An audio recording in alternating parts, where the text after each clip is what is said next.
بسم اللہ الرحمن الرحیم۔ السلام علیکم۔ میری نئی نئی نوکری لگی تھی۔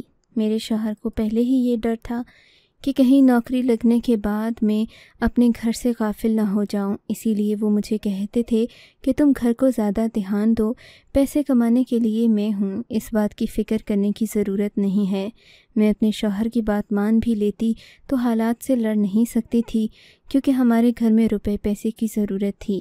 بس اسی وجہ سے میں نے نوکری کرنا شروع کر دی۔ اگرچہ نوکری کے شروع کے دنوں میں مجھے بہت زیادہ مشکلات بھی پیش آئیں، مجھے مردوں کے درمیان کام کرنا اتنا آسان نہیں لگتا تھا، پر میں کیا کرتی، میرے لیے کوئی بھی کام کرنا اتنا ہی مشکل تھا جتنا کہ یہ نوکری۔ گھر کے کاموں میں دلچسپی تو ویسے ہی نہیں تھی، اسی وجہ سے میں نے اپنی نوکری یعنی کہ ایک فیکٹری میں مینیجر کا کام شروع کر دیا تھا۔ فیکٹری کی مینیجر تقریباً سبھی خواتین سے ہی ملتی جلتی تھی، لیکن بعض اوقات مجھے مردوں سے بھی بات کرنا پڑ گئی۔ بہرحال میں جب مصروف ہوئی تو گھر کو وقت کم دینے لگی، ایسے میں سبھی کام وقت پر نپٹانا بہت مشکل ہو گیا تھا۔ تبھی میں نے ایک اور فیصلہ کیا کہ میں گھر میں کوئی کام والی رکھ لوں گی۔ میں نے اپنی ہی فیکٹری کی ایک لڑکی سے کہا کہ مجھے کوئی کام والی تو ڈھونڈ دو، اگر تمہاری کوئی بہن، رشتہ دار یا جاننے والی ضرورت مند ہے اور کچھ پیسہ کمانا چاہتی ہے تو رہائش کے ساتھ ہی میں اسے کام کے لیے تنخواہ بھی دوں گی۔ وہ لڑکی کہنے لگی کہ میں تو کسی کو نہیں جانتی، پر میں ایک ایسے شخص کو جانتی ہوں جو نوکری کی تلاش میں تھا، بلکہ وہ آپ سے بات بھی کرنا چاہتا تھا۔ میں نے کہا یہ تو بہت اچھا ہو گیا، تم اسی سے میری بات کروا دو۔ اگلے دن شام کو فارغ ہو کر مجھے نائلہ اس لڑکے کے پاس لے گئی۔ لڑکے پر پہلی نظر پڑتے ہی مجھے لگا جیسے میں اسے پہلے کہیں دیکھ چکی ہوں، پر جب اس کا نام پوچھا تو وہ نام امتیاز تھا۔ امتیاز نامی شخص کا تو وہ نام امتیاز تھا۔ امتیاز نامی شخص کو میں دور دور تک جانتی نہیں تھی۔ پھر امتیاز نے بھی مجھ سے مل کر لا علمی کا اظہار کیا کہ وہ مجھ کو نہیں جانتا، مگر مسئلہ یہ تھا کہ امتیاز تو لڑکا تھا، مجھے گھر میں کام کرنے کے لیے کسی عورت کی ضرورت تھی۔ خیر سے امتیاز سے بات چیت کی تو وہ کہنے لگا کہ میں آپ کے گھر کے سارے کام کر لوں گا، میں آپ سے تنخواہ بھی بہت معمولی سی لوں گا۔ دراصل ابھی مجھے کسی گھر میں رہنے کے لیے رہائش کی ضرورت ہے، بدلے میں مجھے جو بھی کرنا پڑا میں کروں گا۔ اس شہر میں رہائش 10,000 سے کم میں مجھ کو نہیں ملے گی، اور اتنے پیسے میں فی الحال نہیں کما سکتا۔ میں کوئی کام یا کوئی ہنر سیکھنا چاہتا ہوں، اسی لیے میرا اس شہر میں رہنا ضروری ہے۔ میں نے امتیاز کی بات پر ہمدردی کا بھی اظہار کیا اور اسے بتایا کہ میں ضرور تمہارے لیے کسی اچھی نوکری کی کوشش بھی کروں گی، جب تک مجھے کام والی ملتی تو میرے گھر میں کام کے لیے آ جاؤ۔ حیرت انگیز طور پر مجھے بہت ہی کم پیسے بتائے تھے۔ کہنے لگا آپ اگر مجھے 2-3 ہزار بھی دے دیں گی تو میں آپ کے گھر کے سارے کام، کپڑے دھونا، برتن دھونا، حتیٰ کہ کھانا پکانا بھی کر لوں گا۔ اس سے پہلے بھی میں ہاسٹل میں ہی رہا کرتا تھا، سو مجھے ان سب کاموں کا تجربہ ہے، میں کسی بھی کام سے آر نہیں کھاتا۔ میں نے کہا یہ تو بہت اچھا ہو گیا، عورت ہوتی تو صرف گھر کے کام کرتی، اب تم باہر کے کام بھی کر لیا کرو گے، مجھے فیکٹری چھوڑنا اور واپس لے کر جانا بھی تمہارے ہی ذمہ ہوگا۔ امتیاز خوشی خوشی مان گیا، بلکہ یوں کہیں کہ اس کے چہرے پر خوشی کے مارے باچھیں کھل اٹھی تھیں۔ امتیاز نے کہا کہ وہ اگلے ہی دن سے کام پر آ جائے گا۔ میں نے اپنے شوہر کو بتانا تھا۔ رات کو جب میں گھر گئی تو مجھ سے آصف نے پوچھا کہ کیا تم کو کوئی کام کے لیے مل گیا ہے؟ میں نے ان کو ساری بات بتا دی۔ کہا کہ ایک کم عمر لڑکا ہے، عمر یہی کوئی 13-14 سال ہوگی، اس کو گھر کے کام کر بدلے میں صرف رہائش چاہتا ہے اور تنخواہ کے نام پر 2-3 ہزار روپے لے گا۔ آصف میری بات سن کر خاموش ہو گئے۔ اب کیا لڑکا ہمارے گھر میں روٹیاں پکائے گا؟ آصف کے چہرے پر ناگواری صاف نظر آ رہی تھی۔ ہاں، لڑکا ہے تو کیا ہوا، وہ گھر کے کام نفاست سے کرے گا۔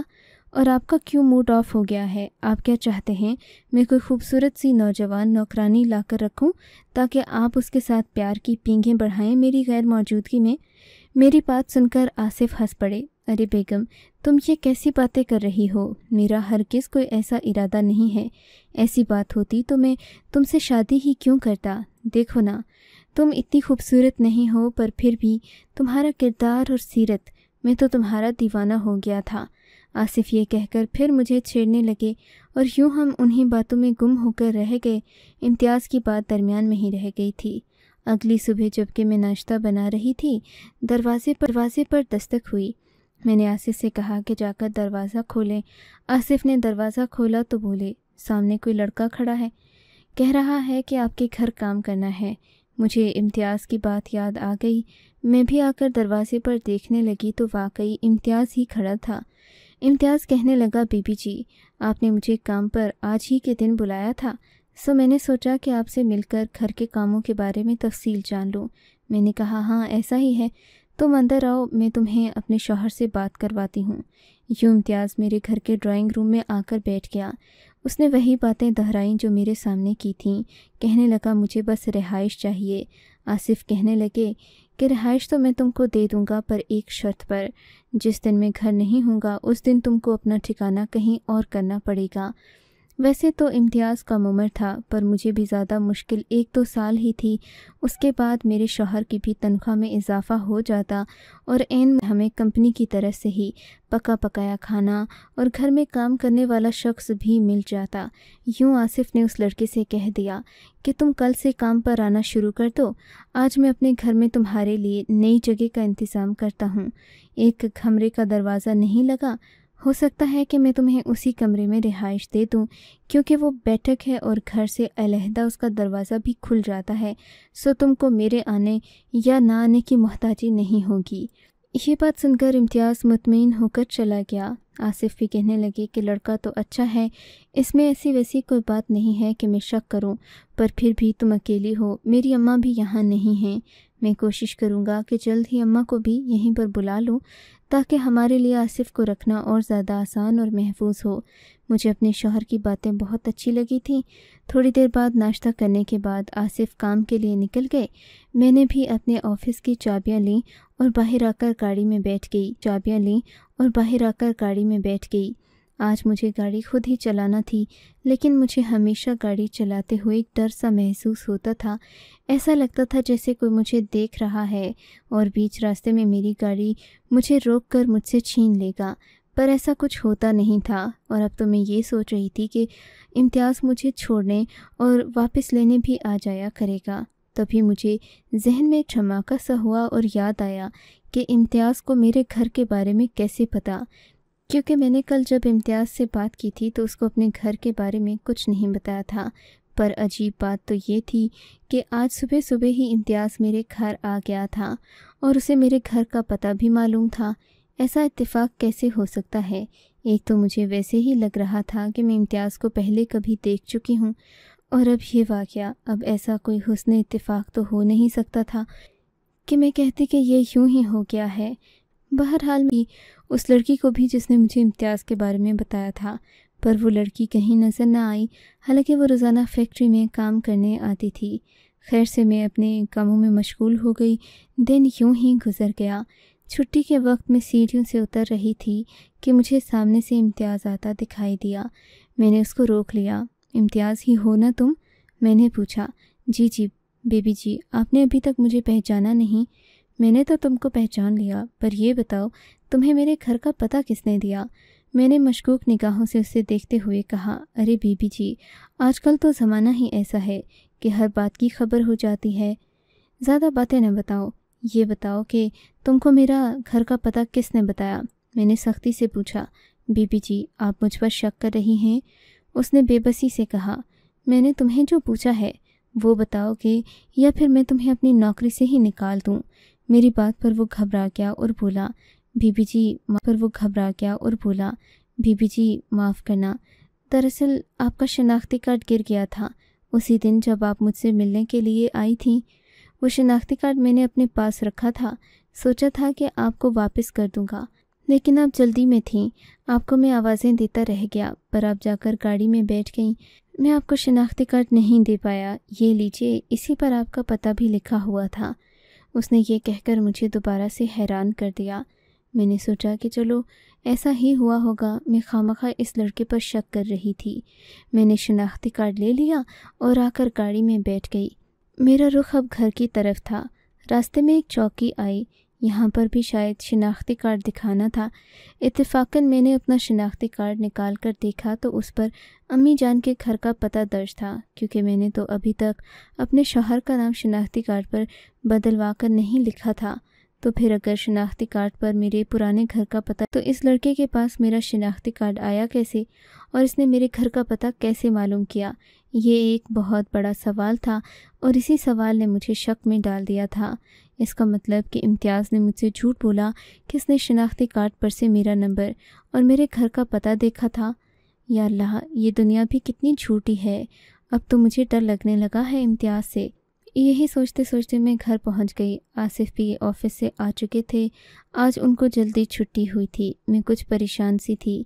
मैंने कहा, आपको पता है कि इम्तियाज़ ने आज मुझसे क्या बात कही? फिर मैंने उनको सारा किस्सा सुना दिया। मेरी बात सुनकर आसिफ भी सोच में पड़ गए और फिर बोले, अरे भाई, क्या पता उसे उसी लड़की ने तुम्हारे घर का पता बताया हो। अब वो उस लड़की को तुम्हारे अजाब से बचाने के लिए तुमसे झूठ बोल रहा होगा, वरना 13-14 साल लड़के को तुम्हारे पते और तुम्हारे घर के पते से क्या ही काम होगा। आसिफ ने मुझे वहम ना करने का कहा और बोले, अगर कुछ हुआ भी तो मैं तुम्हारे साथ हूँ ना, मैं तुम्हारी हिफाजत के लिए हूँ। तुम मुझ पर एतबार करो, कुछ भी नहीं होगा। बस खामखा की बातें न सोचा करो। आसिफ की बात से मैं खामोश हो गई। सोच लिया था कि अब ऐसा वैसा शक नहीं करूँगी। 2 ही दिन गुजरे थे, इम्तियाज़ मेरे घर आने लगा। अब वो घर के कामों के लिए बाकायदा हमारे घर आने लगा था। आसिफ ने भी उसे कहा था कि तुम बैठक में रहा करना, जब मेरी बीवी आएगी तो तुम घर से निकलकर बैठक में जाओगे, उसके बाद ही वो अंदर आएगी। आसिफ ने बड़े ही साफ सुथरे अंदाज में इम्तियाज़ को समझा दिया था कि ऐसा कुछ नहीं करना, वरना मैं तुम्हारी टांगें तोड़ दूँगा। मैं अपने शौहर की हिम्मत और जुर्रत पर भी हैरान थी और खुश भी थी। यूँ वक्त गुजरता रहा। 2-3 दिन गुजरे।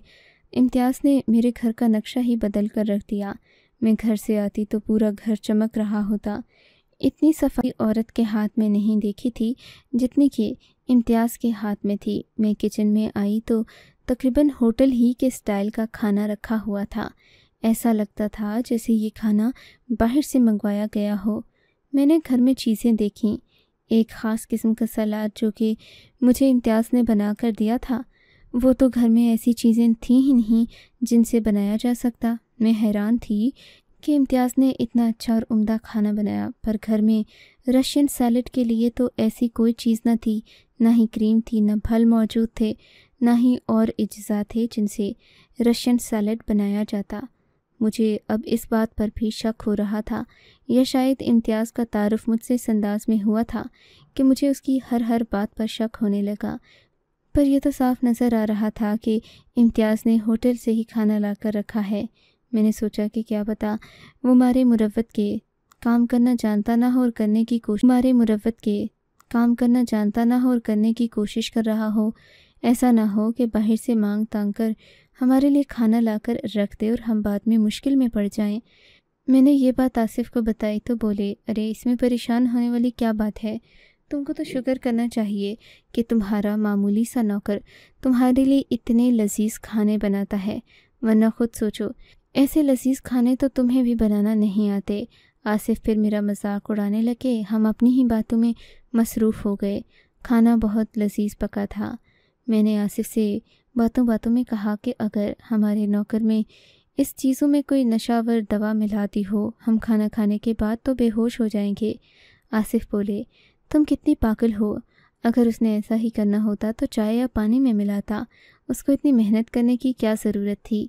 फिर वो भी एक ऐसे खाने के लिए जिस पर हमें उस पर शक हो जाता, क्योंकि तुम्हारे मुताबिक घर में ये सारी चीज़ें मौजूद जिनसे ये खाने बनते हैं।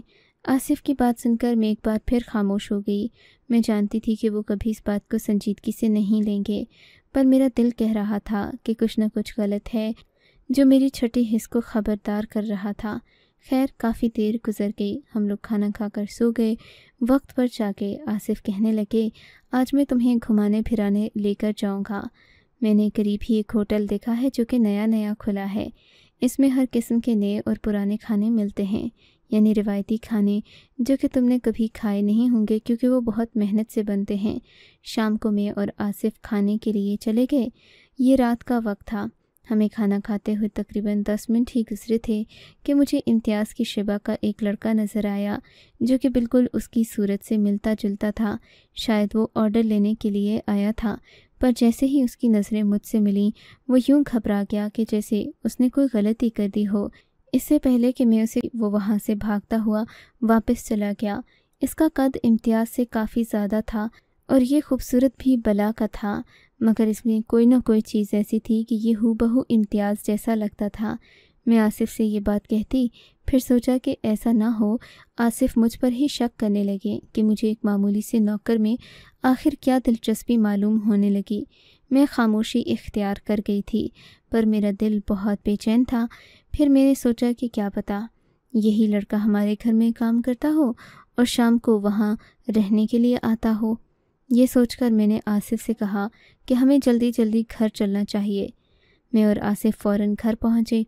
आसिफ ने मुझसे ये नहीं पूछा कि मुझे इतनी जल्दी घर जाना ही क्यों है, बस इन्होंने मुझे फ़ौरन ही गाड़ी में बिठाया।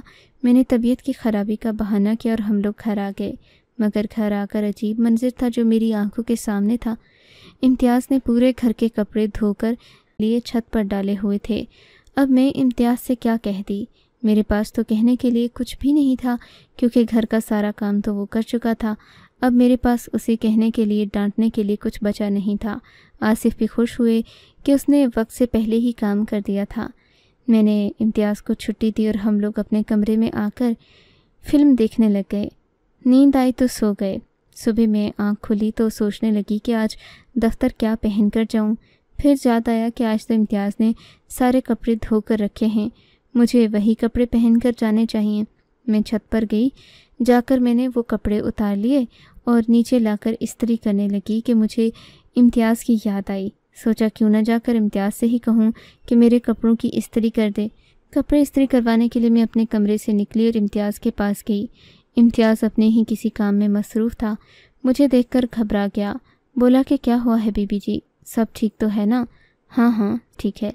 क्या तुम मेरे कपड़े इस्त्री कर दोगे? मैंने कहा जी बाजी, क्यों नहीं। लाएं, कहाँ गए आपके कपड़े? वो मुझसे नज़रें चुरा रहा था। कभी दीवार की तरफ देखता तो कभी छत की तरफ। उसके ये तासुरात देखकर मुझे बहुत अजीब लग रहा था। क्या हुआ है इम्तियाज़? क्या तुम्हें किसी परेशानी की वजह से इस तरह कर रहे हो, या फिर मुझे देखकर ऐसा हो गए हो? मैंने हंसकर कहा था। मैं दरअसल उसकी कम उम्री की वजह से अक्सर औकात उससे बेतकल्लुफ़ होकर बात कर लिया करती थी। वो कुछ नहीं बोला। मैं अपने कमरे में आ गई। मैंने वो कपड़े इम्तियाज़ को इस्त्री करने के लिए दे दिए थे। इतने में मैंने अपनी हल्की फुल्की ज्वेलरी निकाल कर रखी। आज शायद दफ्तर में कोई ख़ास तकरीब थी, इसीलिए मैं इतना खुसूसी इंतज़ाम कर रही थी। थोड़ी ही देर में इम्तियाज़ कपड़े लेकर आ गया, मगर उसने वो जोड़ा इस्त्री नहीं किया था जो उसे मैंने इस्त्री करने को दिया था, बल्कि ये एक और जोड़ा था। मैंने उस पर चिल्लाते हुए उसे डांटा। मैंने तुम्हें कहा था। मैंने उस पर चिल्लाते हुए उसे डांटा। मैंने तुम्हें कहा था कि दूसरा जोड़ा लेकर आओ। तुम ये इस्त्री करके क्यों लाए हो? बीबी जी, ये आप पर ज़्यादा जचेगा। उसने नज़रें झुका कर कहा। तुम्हें क्या लगता है, तुम मेरे शौहर की जगह मुझे ये बताओगे कि मुझ पर क्या अच्छा लगता है? शर्म नहीं आती? तुम ऐसी बातें सोचते हो मेरे बारे में? मैंने उसके कान खींचे और एक थप्पड़ भी जड़ दिया। ऐसी कोई बात नहीं है खुदारा, मुझे ऐसा मत समझें आप। मैंने कोई गलती नहीं की, मैंने तो बस आपको एक मशवरा दिया है। तो फिर जाओ, जाकर वही कपड़े इस्त्री कर लाओ जो मैंने कहे थे। वो तो मैं नहीं ला सकता जी, वो गिड़गिड़ाते हुए बोला। क्यों नहीं ला सकते? मैं गुस्से से पूछने लगी, पर वो वहीं अपनी जगह पर खड़ा रहा। मैं खुद उसके कमरे में चली गई वो कपड़े ढूंढ कर निकाले, पर क्या देखती हूँ कि उन पर सुर्ख और पीले रंग के दाग लगे हैं। इनको देखकर मेरा तो जैसे पारा ऊपर ही चढ़ गया। ये क्या है इम्तियाज़, तुमने ये क्या किया है मेरे कपड़ों को? माफ़ कर दें बीबी जी, इसमें मेरा नहीं, मेरे भाई का कसूर है। उसने आपको जब से देखा है वो आपको अपना बनाना चाहता है, लेकिन आपके पास आने की कोई राह उसको नज़र ना आ रही थी। उसने जादू का सहारा लिया, फिर मुझे इस्तेमाल करते हुए मजबूर करने लगा कि मैं आपके घर नौकरी करूं, आपके कपड़े उसको ला कर दूँ ताकि वो जादू कर सके। कुछ चीज़ें उसने मुझे भी करने को दी थीं। मैं उसकी मोहब्बत और तड़प देखकर ये सब करने पर मजबूर हो गया, पर अब मैं समझ गया हूँ कि मैंने गलत किया है। आप मुझे माफ़ कर दें, मैं हमेशा आपका वफ़ादार रहूँगा। ये कहकर वो दोबारा गिड़गिड़ाने लगा और तभी मेरे दिमाग में एक झमाका हुआ।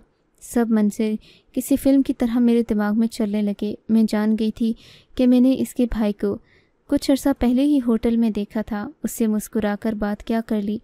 वो मेरे इश्क में पागल हो बैठा और मुझ तक आने के लिए ऐसे ऐसे तरीके इस्तेमाल करने लगा जो मैंने सोचा भी नहीं था। बस वो दिन और आज का दिन मैंने मर्दों